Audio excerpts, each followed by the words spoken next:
Hello everyone, welcome to my channel online GS by Divakar. यहाँ पे देखिए हम लोग टीजीटी, पीजीटी और साथ ही साथ जीआईसी और हायर को फोकस करते हुए यहाँ पे आपको ज्योग्राफी ऑफ इंडिया यानी भारत के भूगोल का लगभग 200 प्रश्नों का यहाँ पे आपको वीडियोस मिलेंगे। जो ये प्रश्न आपके हैं, ये सारे प्रश्न आपके यूपीएससी में पूछे गए हैं। फिलहाल ये वहाँ से इसलिए लिए गए हैं क्योंकि ज़्यादातर प्रश्न देखा गया जो जीएस के हैं, चाहे वो सिविल सर्विसेज का है, यूपीएससी का हो या पीसीएस का हो, सारे प्रश्न आपके चाहे आप यूजीसी देखिए या हायर देखिए या फिर टीजीटी पीजीटी में कई प्रश्न हूबहू रख दिए जाते हैं। तो फिलहाल जो नए प्रश्न थे वो सारे प्रश्न आपको करा चुके हैं। काफ़ी जो आपका टेस्ट सीरीज चल रहा था उसको भी कराया जा चुका है। ठीक, टेस्ट सीरीज यदि आप ज्वाइन करना चाहते हैं तो फिलहाल अभी टीजीटी के लिए तो समय नहीं बचा है, लेकिन पीजीटी के लिए आप यहाँ से ज्वाइन कर सकते हैं। और नेट का भी प्रैक्टिस सेट अवेलेबल है जो आपके हायर एजुकेशन और आपका आरपीएससी कॉलेज लेक्चरर के भी ये काफ़ी इंपॉर्टेंट है, क्योंकि कॉलेज लेक्चरर का और नेट का सिलेबस ऑलमोस्ट जो है 95% सेम ही है। ठीक, तो इसलिए आपका नेट का जो टेस्ट सीरीज है वो आपके हायर के लिए काफ़ी यूजफुल होगा, क्योंकि वहाँ पे उसका लेवल काफ़ी हद तक अच्छा रखा गया है। यहाँ पे देखिए प्रश्नों को जो भी हम लोग यहाँ पे देखेंगे, डिटेल में देखेंगे एक साथ। यहाँ पे आप देख रहे हैं कि 1 नंबर और 4 नंबर 2 प्रश्न दिए गए हैं। तो आपको क्या करना है कि दोनों को एक साथ यहाँ पे देखना है, और आपको ये करना है कि आप यहाँ पे देखिएगा कि ऊपर यहाँ पे जब आप चालू करते हैं तो यहाँ पे यूट्यूब में ऊपर 3 पॉइंट दिए होंगे, इस पर आप क्लिक करेंगे तो यहाँ से आप जाके क्वालिटी बढ़ा लीजिएगा, जिससे क्या होगा कि वीडियो आपको जो प्रश्न है वो स्पष्ट रूप से दिखने लगेंगे। क्योंकि ज़्यादातर लोगों की शिकायत यही रहती है कि प्रश्न दिख नहीं रहे हैं, तो आप क्वालिटी जब बढ़ाएंगे तो आसानी से आपको प्रश्न दिख जाएगा। ठीक, तो आइए देखते हैं। यहाँ पे पहला प्रश्न जो दिया गया है कि पश्चिमी हिमालय में उच्च पर्वतीय वनस्पतियाँ 3000 मीटर की ऊंचाई तक ही उपलब्ध होती हैं, जबकि पूर्वी हिमालय में यह 4000 मीटर की ऊंचाई तक उपलब्ध होती हैं। जबकि ये पर्वत श्रृंखला जो है एक ही है, पश्चिमी हिमालय की बात की जा रही है। ठीक, तो हिमालय का पश्चिमी भाग और पूर्वी भाग की तुलना की जा रही है, और यहाँ पे कह रहा है कि पश्चिमी भाग में 3000 मीटर तक ही ऊंचाई तक वनस्पतियाँ पाई जाती हैं, जबकि पूर्वी हिमालय में 4000 तक पाई जाती हैं। इसका प्रमुख कारण क्या है? ठीक, तो यहाँ पे देखिए कि पूर्वी हिमालय का पश्चिमी हिमालय से अधिक ऊंचा होना, पूर्वी हिमालय का भूमध्य रेखा और समुद्र तट से पश्चिम हिमालय की अपेक्षा अधिक निकट होना, या फिर पूर्वी हिमालय में पश्चिमी हिमालय की अपेक्षा अधिक मानसूनी वर्षा होना, या पूर्वी हिमालय की चट्टानों का पश्चिमी हिमालय की चट्टानों से अधिक उर्वर होना। तो यहाँ पे देखिए जो प्रश्न आपका दिया गया इसमें आंसर जो होगा, राइट आंसर तो यहाँ पे आपका सी होगा, जबकि यहाँ पे बी भी काफ़ी निकटतम उत्तर होगा। यदि अप्रत्यक्ष रूप से देखा जाए तो बी भी आपका यहाँ पे उत्तर सही ही है। दिया है कि क्योंकि पूर्वी हिमालय का भूमध्य रेखा और समुद्र तट से पश्चिम हिमालय की अपेक्षा अधिक निकट होना। सी दिया है कि पूर्वी हिमालय में पश्चिम हिमालय की अपेक्षा अधिक मानसूनी वर्षा होना। तो जो वनस्पति है वर्षा से सीधे प्रभावित होती है। ठीक, वर्षा से वनस्पतियों पर प्रभाव सीधे ही पड़ता है, इसलिए जो यहाँ पे आपका पूर्वी हिमालय है वहाँ पे पश्चिमी हिमालय की अपेक्षा जो मानसूनी प्रकार की वर्षा होती है वो ज़्यादा होती है। इसलिए पूर्वी हिमालय में पश्चिमी हिमालय की अपेक्षा अधिक घने वन पाए जाते हैं। ठीक, एक रीज़न ये हो गया। दूसरा इसमें देखिए जो दिया गया है कि पूर्वी हिमालय का भूमध्य रेखा के निकट और समुद्र तट से पश्चिम हिमालय की अपेक्षा अधिक निकट होना। तो जो समुद्र तट से पश्चिम हिमालय की अपेक्षा पूर्वी हिमालय ज़्यादा निकट है, तो कारण ये होता है कि यहाँ पे जो है भूमध्य रेखीय प्रकार की जलवायु की प्रकृति यहाँ पे देखने को मिलेगी। ठीक, उसमें क्या होता है कि टेम्परेचर भी हाई होता है और रेनफॉल भी अधिक होता है।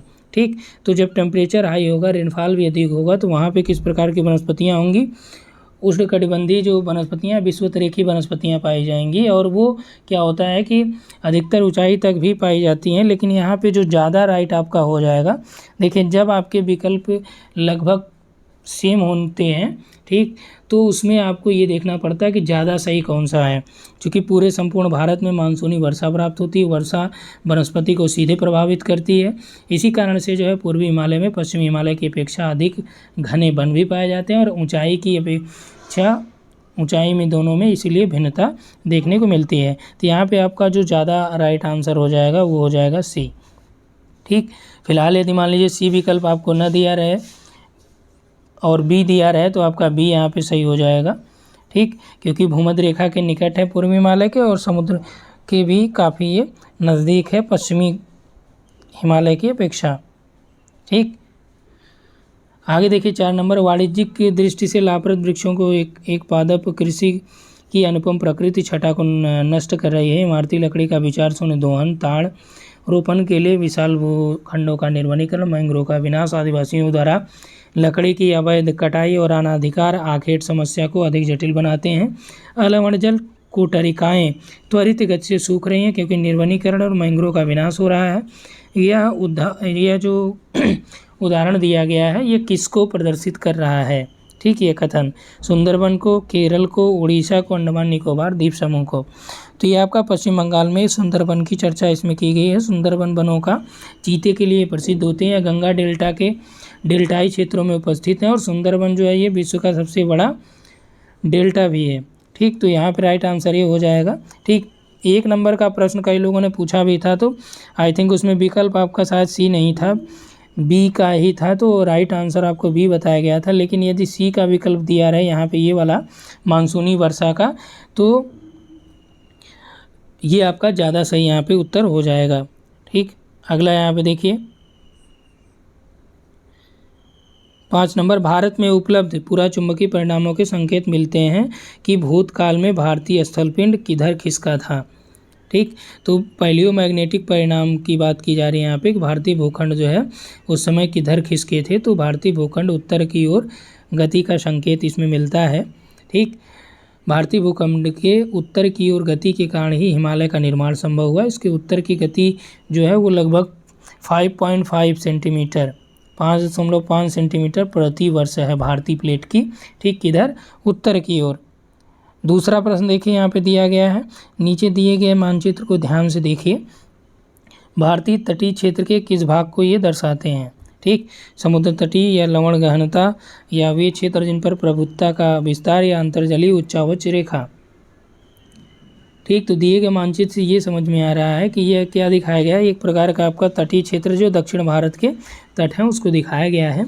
और ये दक्षिण भारत तट इस क्षेत्र में अंडमान निकोबार, लक्षद्वीप सारे जो है यहाँ पे उपस्थित हैं।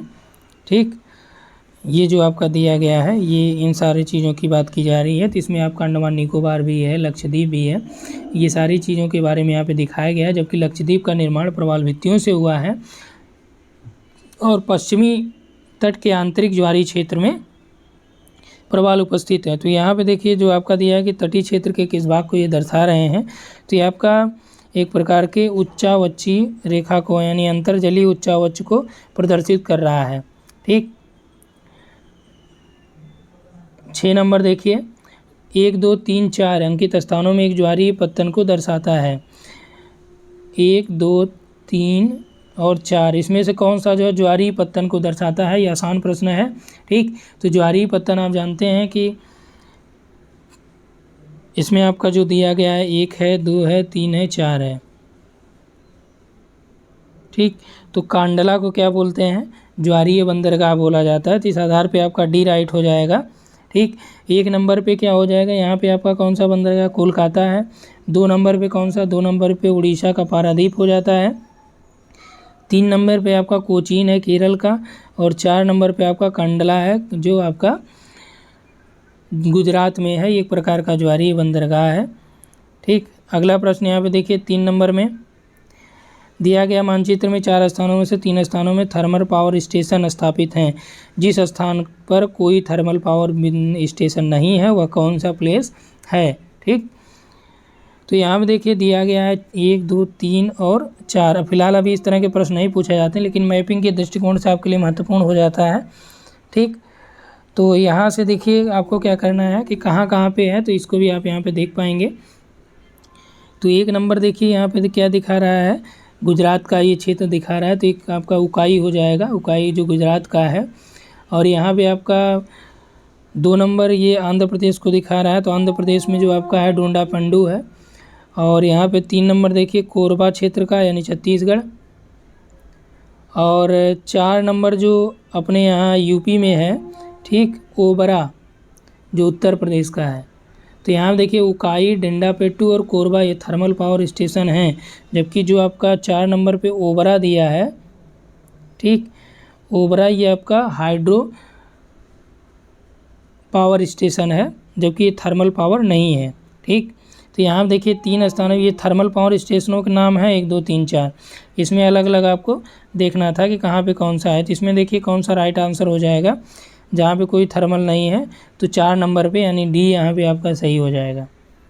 क्लियर। चलिए 7 नंबर देखिए, भारतीय उपमहाद्वीप मूलतः एक विशाल खंड का भाग था जिसे क्या बोला जाता था। तो भारतीय उपमहाद्वीप किस विशाल भूखंड का भाग था? Jurassic, Aryavarta, Indiana, Gondwana. तो ये गोंडवाना लैंड महाद्वीप का ही पार्ट था भारतीय उपमहाद्वीप। माना ये जाता था कार्बोनिफेरस युग में सभी महाद्वीप क्या थे, आपस में जुड़े थे। फिर इसमें क्या हुआ कि जिसे पैंजिया कहा गया, जैसे ही ट्रियासिक युग आता है, हालांकि विभाजन की शुरुआत जो है कार्बोनिफेरस के लास्ट से ही चालू हो जाती है, जैसे ट्रियासिक युग आता है पैंजिया का विभाजन होता है, और जिसमें उत्तरी भाग को अंगारा लैंड, दक्षिणी भाग को क्या बोला जाता है, ये आपका पैंजिया हो गया। उत्तरी भाग को अंगारा लैंड, दक्षिणी भाग को गोंडवाना लैंड के नाम से जाना जाता है। और इनके बीच जो सागर था उसे टेथिस सागर के नाम से जाना गया, जो आज आपका हिमालय पर्वत जहाँ पे है। जुरैसिक युग में अंगारा लैंड जो है टूटकर उत्तरी अमेरिका, यूरोप और एशिया बना। इसी प्रकार जो है ये क्या बना था, अंगारा लैंड उत्तरी यूरोप, उत्तरी अमेरिका, यूरोप और एशिया का उत्तरी पार्ट। ठीक, इसी प्रकार गोंडवाना लैंड जो टूटा था जिसमें दक्षिण अमेरिका बना, अफ्रीका महाद्वीप बना और भारत बना, ऑस्ट्रेलिया बना, मेडागास्कर यानी दक्षिण वाले जो पार्ट बने ये इससे बने। ठीक। अगला देखिए यहाँ पे दिया है कि भारत में निम्नलिखित में से कौन सी पर्वत श्रेणी केवल एक ही राज्य में फैली? अरावली है, सतपुड़ा है, अजंता है, सह्याद्री है। ठीक, तो यहाँ पर देखिए अजंता जो पर्वत श्रेणी है ये केवल महाराष्ट्र में है, जबकि अरावली का विस्तार गुजरात से दिल्ली तक है। ठीक, और यहीं पे आपका सतपुड़ा दिया है, तो ये सतपुड़ा जो है गुजरात, मध्य प्रदेश, छत्तीसगढ़, महाराष्ट्र में भी है। जबकि सह्याद्री का विस्तार जो है ये आपका महाराष्ट्र, गोवा, कर्नाटक, केरल तक सह्याद्री पश्चिमी घाट को ही बोला जाता है। ठीक, अगला प्रश्न देखिए कि अमृतसर से दिल्ली होकर कोलकाता तक जाने वाला राष्ट्रीय राजमार्ग संख्या कौन सा है? 9 नंबर का है। तो जम्मू का यहाँ पे आपका देखिए अमृतसर से दिल्ली तक जो नेशनल हाईवे जाता है वो आपका नंबर 1 जाता है। ठीक, दिल्ली से कोलकाता तक जाने वाला राष्ट्रीय राजमार्ग संख्या का नाम है NH नंबर 2। ठीक, 2 नंबर का जो है ये आपका यहाँ पूछा कौन सा है, अमृतसर से दिल्ली होकर कोलकाता तक राष्ट्रीय राजमार्ग जो जाता है वो कौन सा है। और यहाँ पे आपका जो दे रखा है कि अमृतसर से दिल्ली तक 1 नंबर हो जाएगा और दिल्ली से कोलकाता तक नेशनल हाईवे नंबर 2 हो जाएगा। तो दोनों को सम्मिलित रूप से क्या बोला जाता है? ग्रैंड ट्रंक रोड बोला जाता है। ठीक, GT रोड बोला जाता है इसको। तो आपसे ये प्रश्न पूछा गया, टेस्ट सीरीज में भी हमने ये प्रश्न आपको दिया है। तो यहाँ पे आप समझिएगा कि दिल्ली से अमृतसर तक का 1 हो जाता है, दिल्ली से कोलकाता तक 2 होता है। दोनों को सम्मिलित रूप से GT रोड कहा जाता है, ग्रैंड ट्रंक रोड कहा जाता है, जो सिरसा सूरी वाला है। ठीक, उसके बाद देखिए यहाँ पे दिया है 10 नंबर जो प्रश्न है कि जम्मू कश्मीर के मानचित्र की जांच कीजिए। 1 2 3 और 4 जो अंकित किए गए यानी पहाड़ियों की श्रेणियों के नाम हैं। तो देखिए क्रम आप देखिए याद कर लीजिएगा। ये सबसे ऊपर आपका कराकोरम है, फिर लद्दाख है, फिर जास्कर है, फिर पीर पंजाल है। ठीक, कराकोरम, लद्दाख, जास्कर, पीर पंजाल। तो यहाँ पर देखिए कौन सा है, कराकोरम, लद्दाख, जास्कर, पीर पंजाल, बी राइट हो गया। अगला देखिए 15 नंबर यहीं से कि भारतीय संदर्भ में व्याधि सूचित जनजातियों का संबंध किससे माना जाता है? ठीक, तो व्याधि सूचित यानी डी नोटिफाइड जनजातियां के संबंध में कौन सा कथन सही है, कौन सी मानी जाती है? आदिम जनजातियां या व्यापारी या स्थान दल बदल करने वाली जो खेती करने वाली जनजातियां होती हैं, अब ये जनजातियां जो पहले अपराधी जनजातियों के वर्ग में रखा जाता था। तो इसमें देखिए राइट आंसर हो जाएगा व्याधि, मतलब कि शिकारी जनजातियां होती हैं, तो जिन्हें अपराधी, ठीक, या जरायम पेशा जिनका था, अपराध जिनका, जिन जनजातियों का व्यवसाय था या कार्य था, उसको इसमें सर रखा गया व्याधि सूचित में। डी नोटिफाइड जनजातियों में मूल रूप से आपराधिक जनजाति अधिनियम 1871 के तहत सूचीबद्ध किया गया था। 1952 के आपराधिक जनजाति अधिनियम ने पहले ही अधिसूचना को निरस्त कर दिया और 1959 में पुनः अभ्यस्त अपराधियों के रूप में इन जनजातियों को वर्गीकृत किया गया। अगला है कि निम्नलिखित में से कौन सी नदी 3 बार 2 धाराओं में विभक्त हो जाती है और कुछ मील आगे जाकर पुनः मिल जाती है। इस प्रकार श्रीरंगपट्टनम, शिवसमुद्रम और श्रीरंगम 3 द्वीपों का निर्माण करती हैं। चलिए, महत्वपूर्ण प्रश्न है, तो इसका जो राइट आंसर हो जाएगा कावेरी नदी हो जाएगा। तो कावेरी नदी श्रीरंगपट्टनम, शिवसमुद्रम और श्रीरंगम द्वीपों का निर्माण करती है, जो कर्नाटक के कुर्ग जिले के ब्रह्मगिरी की पहाड़ियों से निकलकर तमिलनाडु के तिरुचिरापल्ली के निकट बंगाल की खाड़ी में समा जाती है, जहाँ पे सर्वाधिक अपवाह क्षेत्र कावेरी का तमिलनाडु में है, उसके बाद कर्नाटक, फिर आपका केरल में है। ठीक, तो यहाँ से आपसे ये भी पूछ सकता है कि श्रीरंगपट्टनम या शिवसमुद्रम या श्रीरंगम द्वीप किस नदी में बना है या किस नदी द्वारा निर्मित है। क्लियर, तो किस नदी द्वारा यहाँ पे हो जाएगा, कावेरी 16 में ए। अगला देखिए 11 नंबर, भारतीय उपमहाद्वीप पर ग्रीष्म ऋतु में उच्च तापमान और निम्न दाब हिंद महासागर से वायु का आकर्षण करते हैं, जिसके कारण प्रवाहित होती है। यानी भारतीय उपमहाद्वीप में जब गर्मी की ऋतु होती है उस समय उच्च ताप और निम्न दाब जो है हिंद महासागर में वायु को आकर्षित करते हैं, हिंद महासागर से वायु को आकर्षित करते हैं, जिसके कारण क्या प्रवाह, किस चीज़ का प्रवाह देखा जाता है। तो यही जो प्रवाह होता है इसे दक्षिण पश्चिम मानसून के नाम से ही जाना जाता है, क्योंकि उस समय जो सूर्य है वो उत्तरायण होता है और भारतीय उपमहाद्वीप पे हाई टेम्परेचर होता है। टेम्परेचर ज़्यादा होने की वजह से यहाँ पे जो आपका प्रेशर हो जाता है वो कम हो जाता है, और यहीं पे ठीक यहाँ पे देखिए, यहाँ समझिएगा क्रियाविधि मानसून की। यहीं आपका हिंद महासागर में हम लोग बात करें तो हिंद महासागर में उत्तर की अपेक्षा यहाँ पे निम्न ताप होता है। निम्न ताप की वजह से यहाँ पे प्रेशर क्या होता है, हाई हो जाता है। इससे क्या है, हवाएं इधर से इधर चलेंगी, और यहाँ पे चूँकि इक्वेटर है तो यहाँ पे व्यापारिक हवाएं चलती हैं। दिशा इनकी पहले ऐसे होती है, जैसे ही आपका इक्वेटर के पास पहुँचते कोलियारिस फोर्स की वजह से ये इधर आपका घूम जाती हैं, और ये दिशा कौन सी हो जाती है, ये आपका दक्षिण पश्चिम दिशा हो जाती है, जिसे दक्षिण पश्चिम का मानसून भी कहते हैं। क्लियर, चलिए 17 नंबर देखिए, आपको यह तथ्य तो कुछ अनोखे डेनमार्क वासी मिल जाएंगे, परंतु उनका कारण है कि डेनमार्क की चौकी हुआ करती थी। यह अनूठा नगर है, उसका दुर्ग और सुंदर गिरजाघर, नया जेरूसलम, सोनी सड़कें और उजड़ तटाग्र सब मिलकर अद्भुत रत्न बन जाते हैं। इस प्रकार का जो वर्णित स्थान है वो कौन सा है, तमिलनाडु का तट है, केरल का है, कर्नाटक का है, गोवा का। ठीक, तो ये कौन सा तट है, ये आपका तमिलनाडु का तट है। तमिलनाडु में ट्रांसक्यूबार क्षेत्र का है, जहाँ पे 1620 ईस्वी में डेनिश लोगों ने अपने आवास स्थापित किए थे। ठीक, इसीलिए डेनिश यानी डेनमार्क वासी।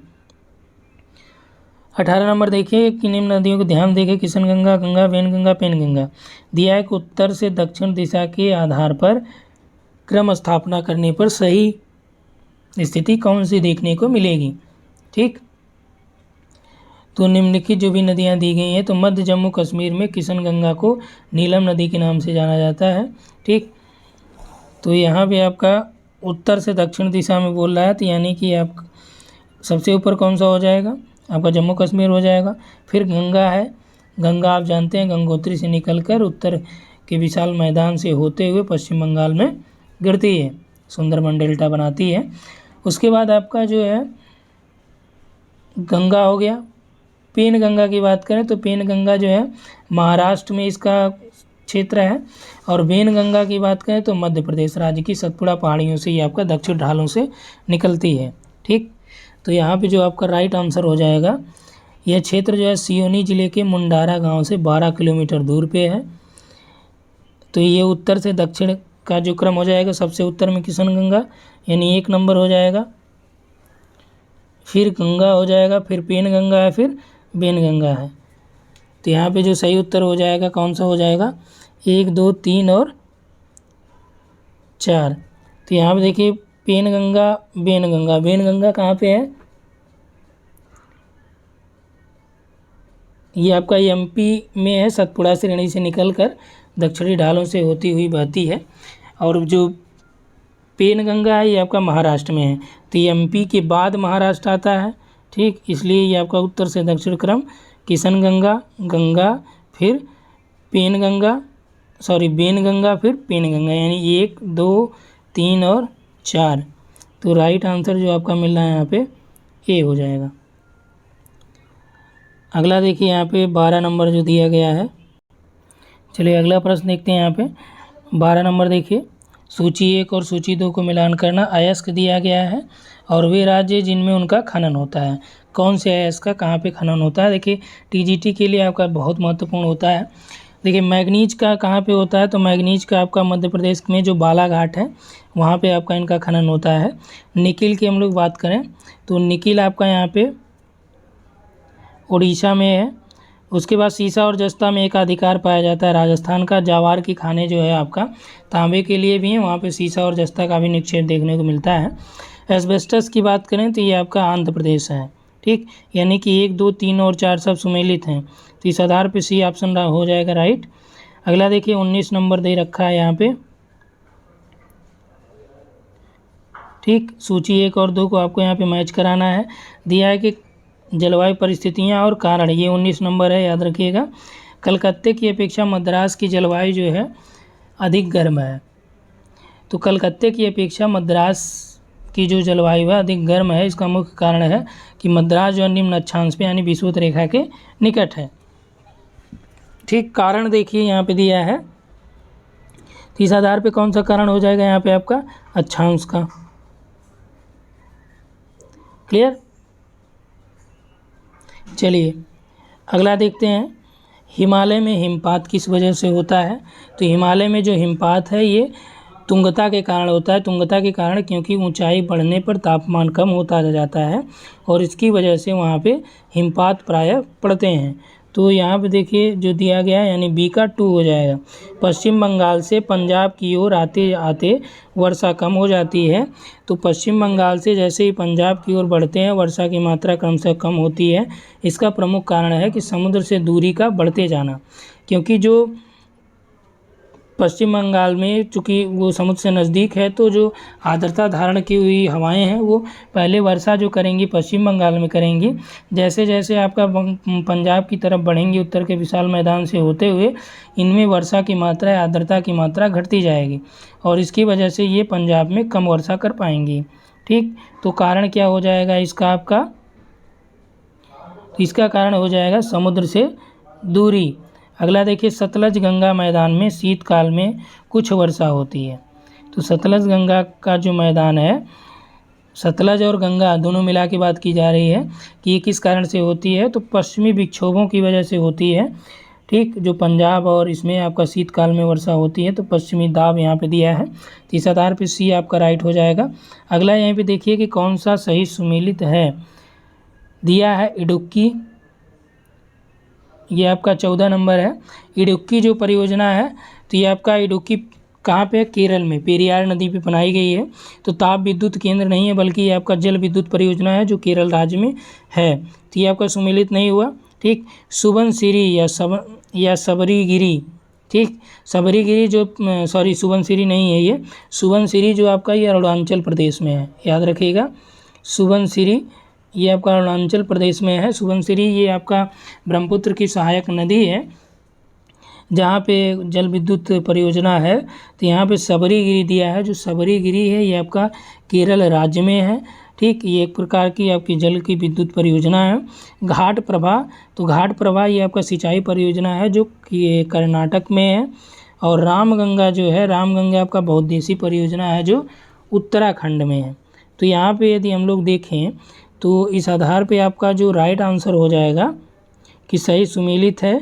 सबरीगिरी भी आपका सुमेलित मिल रहा है और घाट प्रभा जो दिया गया है तो घाट प्रभा सिंचाई परियोजना मिल रहा है आपका। तो यहाँ पे देखिए विकल्प आपका ऊपर दे रखा है कि 2, 3, 4 सही है, 1, 2, 3 सही है। तो इस आधार पे इडुक्की वाला तो सही नहीं है, उसके बाद जो दिया गया सारे सही हैं, तो 2, 3 और 4 हो जाएगा। ठीक, तो यहाँ तक हो गया आपका। अगला देखिए 20 नंबर पे, सूची 1 और सूची 2 को मिलान करना है यहाँ पे आपको। इसमें दिया दक्कन ट्रैप। दक्कन ट्रैप जो है यानी कि एक प्रकार से आप देखें तो इसके उद्गारों के क्रम की बात यहाँ पे की गई है। ठीक, तो इनके उद्गारों के क्रम के देखें तो दक्कन ट्रैप जो है ये क्रिटेशियस यानी कि आदि नूतन और पश्चिमी घाट का जो संबंध है ये उत्तर नूतन से है। ठीक, और अरावली जो है ये आपका प्री कैम्ब्रियन से रिलेटेड है और नर्मदा तापी का जो जड़ों निक्षेप है ये कब पाया जाता है, तो ये आपका अत्यंत नूतन काल का, नवीन युग का है। ठीक, तो 5 नंबर हो जाएगा। तो इस आधार पे आपका डी का 5, तो राइट आंसर जो हो जाएगा ए का 3, डी का 5, तो इस आधार पे बी हो जाएगा। चलिए, भारत को उष्णकटिबंध और उपोष्णकटिबंध में विभाजन करने के आधार के रूप में मानी गई जनवरी समताप रेखा कौन सी है, जो भारत को 2 भागों में बांटती है। उष्ण और उपोष्ण कटिबंधों में बांटने के लिए समताप रेखा का मान कौन सा है, तो ये आपका 18 डिग्री सेंटीग्रेड समताप रेखा, जो भारत को उष्ण और उपोष्ण में डिवाइड करती है। 25 नंबर देखिए, फरक्का की नहर की जल वहन क्षमता कितनी है। जो फरक्का नहर है, उस बैराज है, उसकी जल वहन क्षमता लगभग 40,000 क्यूसेक है। यह लगभग 2245 मीटर बैराज है जो गंगा नदी पर बनाया गया है, तो इसमें आपका सी हो जाएगा। अगला देखिए, कौन सा सुमेलित है, तो टीक जो है ये आपका कहाँ पे पाया जाता है। टीक दिया है जम्मू कश्मीर, जबकि एमपी में देखा जाता है ज़्यादातर ये। उसके बाद देखिए देवदार एमपी में नहीं बल्कि हिमालयी क्षेत्रों में होता है। चंदन कास्ट या चंदन की जो लकड़ी है, तो इसमें दिया है केरल, जबकि कर्नाटक में पाई जाती है जो नीलगिरी की ढालों पे है। और सुंदरी जो है पश्चिम बंगाल, तो इसमें जो सुमेलित आपका मिल रहा है सुंदरी ही है पश्चिम बंगाल, जबकि चंदन वगैरह ज़्यादातर जो केरल में है, सॉरी केरल नहीं बल्कि कर्नाटक में। अगला देखिए 27 नंबर जो दिया गया है, इसमें दिया गया मानचित्र पे आपको विचार करना है। इसमें क्रम दे रखा है, यहाँ पे थोड़ा सा समझिएगा। ठीक, कि ABCD द्वारा अंकित स्थान क्रमशः हैं। ए दिया है, बी दिया है, सी दिया है, डी दिया है। ठीक, और ये अलग अलग मैदानों के नाम दे रखे हैं। विकल्प ये दिया है कि रिफ्ट घाटी का क्षेत्र है ये। ठीक, तो प्रश्न संख्या ये आपका 27 नंबर है।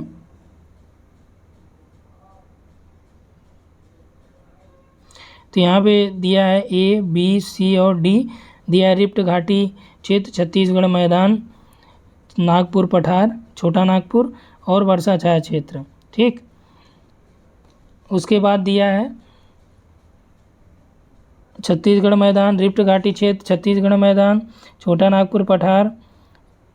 तो यहाँ पे देखिए जो ए दिखा रहा है आपको, तो ए से आपको क्या समझ में आ रहा है, यहाँ पे नर्मदा और तापी बहती हैं, तो कौन सा ये हो जाएगा आपका रिफ्ट घाटी का क्षेत्र हो जाएगा।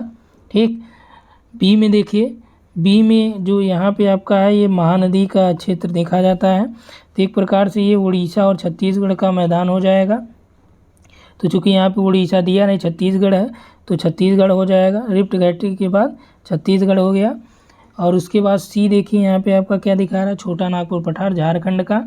और डी यदि देखा जाए तो डी आपका यहाँ पे महाराष्ट्र हो गया, पुणे या कर्नाटक का पवनाभिमुख डाल, जहाँ पे आपका क्या होता है कि वर्षा प्राप्त नहीं होती है, यानी पश्चिमी घाट का पूर्वी भाग यह दिखाई दे रहा है। तो इस आधार पे हम लोग देखें तो वर्षा का छाया क्षेत्र यानी सी राइट हो जाता है। और अगला यहाँ भी देख लीजिए, खनिज दिया है और प्राप्ति का प्रारूप दिया है, प्रारूपी क्षेत्र दिया है, इसको आपको मैच कराना है। ठीक, तो कोयला जो है, कोयला आपका यहाँ पे करणपुरा जो दिया है झारखंड का, यहाँ पे पाया जाता है। सोना की बात करें तो ये आपका हुट्टी या हट्टी की खान जो है कर्नाटक में है सोने के लिए। अभ्रक आपका, तो अभ्रक से संबंधित है नेल्लौर आंध्र प्रदेश। और मैग्नीज के लिए भंडारा जो आपका महाराष्ट्र में स्थित है। ठीक, तो इस आधार पे जो आपका राइट आंसर दिख रहा है यहाँ पे बी हो जाएगा।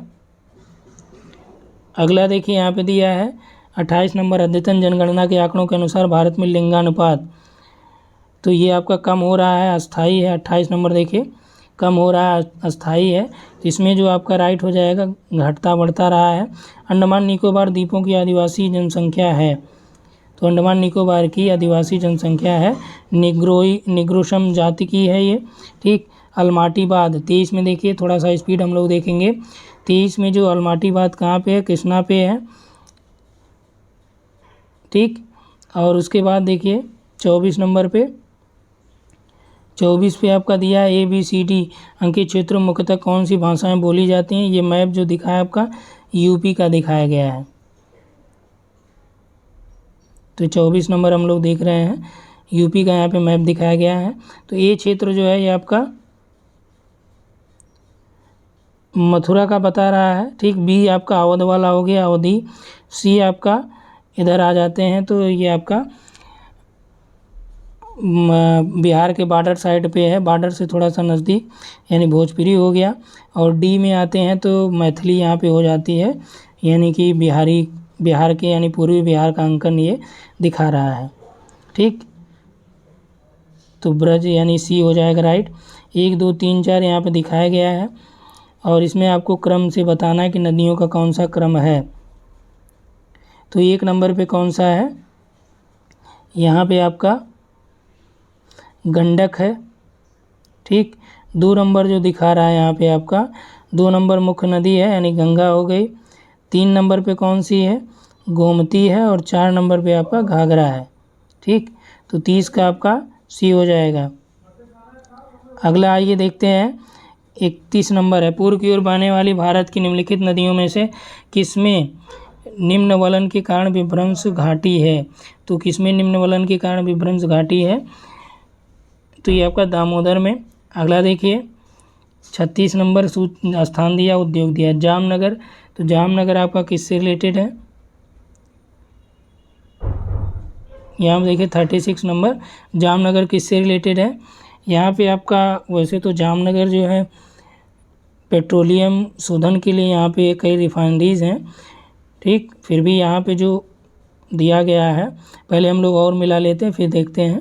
हासपेट, तो हासपेट आपका कर्नाटक में लौह अयस्क के संबंधित है। कोरबा आपका एल्युमिनियम से रिलेटेड होता है। हल्दिया जो है पश्चिम बंगाल में उर्वरक के लिए जाना जाता है। और यहीं पे जामनगर जो है आपका ऊनी वस्त्र से हो जाएगा, ठीक। गुजरात में, कर्नाटक में, छत्तीसगढ़ में और पश्चिम बंगाल में। तो इस आधार पे जो राइट आंसर हो जाएगा बी हो जाएगा। अगला देखिए यहाँ पे दिया है कि 32 नंबर कच्चे रूपरेखा मानचित्र में वन क्षेत्रों के 1 2 3 4 दिखाया गया है, जिसमें 1997 में गंभीर महामारी का प्रकोप हुआ था किन क्षेत्रों में, वो क्षेत्र कौन से हैं इसमें आपको बताना है, ठीक। तो इसमें कौन सा क्षेत्र हो जाएगा, ये आपका 1997 के समय जो महामारी देखने को मिली थी, ये मध्य प्रदेश के साल वनों को दिखाया गया है। 1997 में साल वन जो है यहाँ पे कीट पतंगों से बुरी तरह प्रभावित हुआ था और ये वन जो है सूखने लगे थे। तो इसमें जो आपका हो जाएगा साल या शाखों का वन, तो 32 का जो राइट हो जाएगा सी हो जाएगा। 37 में देखिए नगर और विशिष्टताएं, ठीक। अलीबाग जो है कहाँ पे किसकी विशेषता के लिए प्रसिद्ध है, यहाँ पे हम लोग देख रहे हैं 37 नंबर। तो अलीबाग एक प्रकार का पर्यटन स्थल है या अवकाश सदन हो गया। बालापुर, ठीक। बालापुर की बात करें तो ये आपका मत्स्य केंद्र है। नावा सेवा बंदरगाह है। रत्नागिरी शैल रासायनिक संकुल है। तो इस आधार पर राइट आंसर हो जाएगा डी, ठीक। अगला यहाँ पे देखिए कि 1 2 3 4 जो दिखाए गए हैं, यहाँ पे कह रहा है कि भारत के क्षेत्रों में से खनिज तेल का व्यावसायिक उत्पादन हाल में कहाँ पे आरंभ किया गया है। 33 नंबर है, ठीक। तो यहाँ पे जो आपका दिख रहा है जो हाल ही में खोजे गए हैं, तो यहाँ पे आपका कावेरी डेल्टा जो दिख रहा है ये वाला एरिया, ठीक, ये हाल ही में खोजे गए हैं और व्यावसायिक तेल यहाँ पे व्यावसायिक उत्पादन भी यहाँ पे आरंभ कर दिया गया है, ठीक। हाल ही का मतलब कि 10 साल के या 15 साल के अंतराल में अभी आपने देखा केजी बेसिन में, केजी यानी कृष्णा गोदावरी और कावेरी बेसिन में यहाँ पे ही प्राकृतिक गैस और तेल के जो भविष्य के नवीनतम भंडार देखे गए हैं वो यहीं पे हैं। अगला देखिए 38 नंबर पे दिया है कि 100 वर्ग प्रति किलोमीटर में उनकी भूतल लंबाई को अवरोही क्रम में आपको व्यवस्थित करना है, ठीक। तो इसमें जो अवरोही क्रम हो जाएगा तमिलनाडु हो जाएगा, फिर आपका पंजाब हो जाएगा, फिर आपका महाराष्ट्र है, फिर हरियाणा है, ठीक। और किस आधार पे इसको करना है, भूतल मार्ग की लंबाई, भूतल मार्ग भाग यानी कि सड़क मार्ग आप कह सकते हैं, ठीक।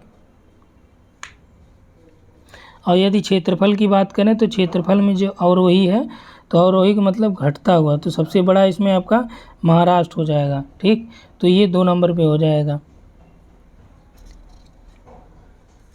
अगला देखिए यहाँ पे दिया गया है जो 34 नंबर, 34 में सूची 1 और 2 को यहाँ पे आपको मिलान करना है और इसमें ये बताना है कि कौन सा किससे संबंधित है।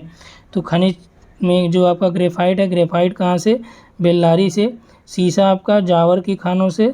ठीक, लवण आपका डिडवाना झील से और चांदी आपका रंपा से। ठीक, तो यहाँ पे मैच जो कर रहा है ये बी हो गया। अगला देखिए 1966 ईस्वी में ओक फ्लोरा की खोज में भारतीय रेशम उत्पादन में इतिहास नया अध्याय जोड़ा गया। निम्न में से कौन सा जो है एक ओक टसर रेशम का अग्रणी उत्पादक है।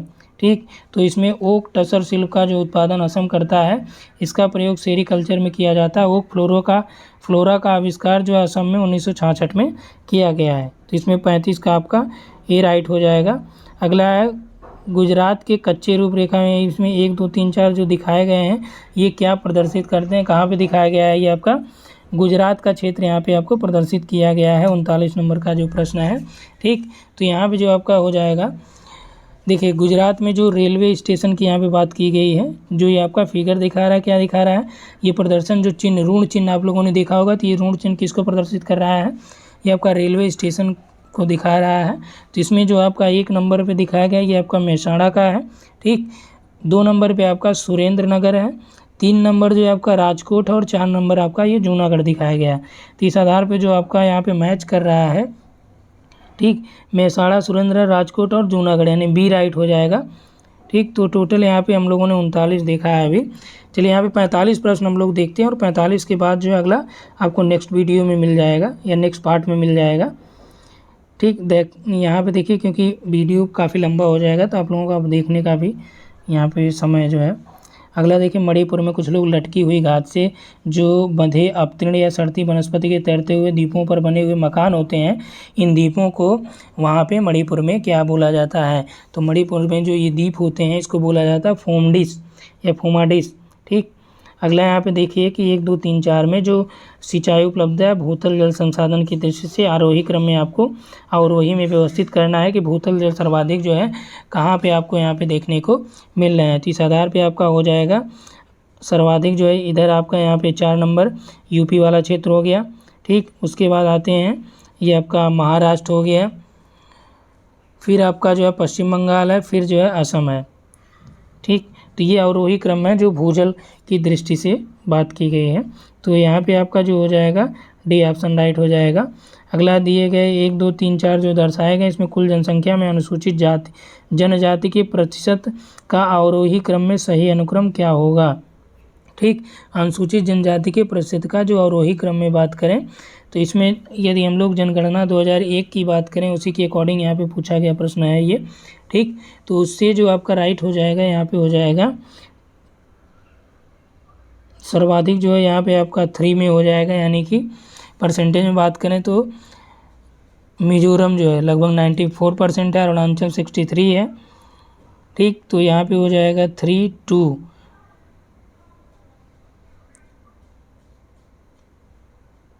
सॉरी अरुणाचल ये हो जाएगा 1 हो जाएगा और 2 में आपका हो जाएगा मणिपुर, फिर आपका ये उड़ीसा हो जाएगा। तो 3 1 2 4 होगा यहाँ पे राइट आंसर। ठीक, अब यहाँ से आप लोगों को क्या करना है कि 2011 की जनगणना के अनुसार आप देखिए कि जनजाति का सर्वाधिक परसेंटेज कहाँ पे है और जो 2001 से 2011 के बीच जो अंतर देखा गया वो कहाँ पे सर्वाधिक है। कोंकण रेलवे से राज्यों के निम्नलिखित समुच्चयों में से कौन सा एक सर्वाधिक लाभ प्राप्त करता है। तो कोंकण रेलवे मार्ग से सर्वाधिक जो लाभ प्राप्त करता है उसका कौन सा क्रम यहाँ पे आपको दिखाया गया है। ठीक, तो इससे आपका गोवा, कर्नाटक, महाराष्ट्र और केरल राज्य जो है प्रभावित होता है, ज़्यादातर फायदा इन्हीं को मिलता है। तो कोंकण रेलवे महाराष्ट्र के रोहा को कर्नाटक के मंगलोर से जोड़ती है और इस रेलवे मार्ग की स्थापना महाराष्ट्र, गोवा, कर्नाटक राज्यों की साझेदारी से हुई है। कोंकण रेलवे से गोवा, कर्नाटक, महाराष्ट्र, केरल राज्य जो है काफ़ी लाभान्वित हो रहे हैं। ठीक, अगला देखिए यहाँ पे कि नगरों के युग में दिया गया हाल ही में 6 लेन का एक्सप्रेसवे जो है संबद्ध किया गया कहाँ से। ठीक, ये बहुत पहले का प्रश्न है। तो मुंबई और पुणे को 6 लेन से जोड़ा गया था, तो उस समय ये प्रश्न आपका पूछा गया था। तो इसमें डी आपका राइट हो जाएगा। ठीक, तो नए में आपको क्या करना, हमने आपको डाटा भी नया दे दिया है। तो इसमें आप देख पाएंगे भारत में एशियाई एक्स की सर्वाधिक जनसंख्या आज केवल लगभग 20,000 से 25,000 है। तो ये एक्स जो सदाबहार वन है, शुष्क कटीले वन, अनूप क्षेत्रों और घास के मैदानों में फैले हुए हैं। ठीक, अपने प्राकृतिक आवासों में तथा उनके प्रमुख आवास नम पर्णपाती वन है। भारत में एक्स की संख्या उत्तर पश्चिम भारत में, जहाँ वो उत्तर प्रदेश के देहरादून, बिजनौर, नैनीताल जिलों के वन प्रभागों में पाए जाते हैं। कर्नाटक, केरल राज्य में उनकी संख्या दक्षिणी बिहार और उड़ीसा में बंटी हुई है। पूर्व में वे उत्तरी बंगाल, असम और कुछ राज्यों में दिखाई पड़ते हैं। तो इसमें जो एक्स दे रखा आपसे पूछा गया एक्स के बारे में, ठीक उसी के बारे में एक्सप्लेनेशन दिया गया एक्स क्या चीज़ है। तो एक्स एक प्रकार का क्या है, ये हाथी है जो एशियाई हाथी की सर्वाधिक जनसंख्या यहाँ पे भारत में है। उत्तर प्रदेश के देहरादून, बिजनौर और नैनीताल में ये पाए भी जाते हैं उनके वन प्रखंडों में। ठीक, बी राइट हो जाएगा। तो यहाँ पे देखिए इस वाले में अभी हम लोग 45 प्रश्न देखते हैं, उसके बाद यहाँ पे टोटल 200 प्रश्नों का हम लोग सॉल्व देखेंगे। ठीक, तो फर्स्ट पार्ट में आपका 45 देखते हैं, उसके बाद हम लोग यहाँ पे और सॉल्व देखेंगे। आज इस वीडियो में इतना ही। Thanks for watching.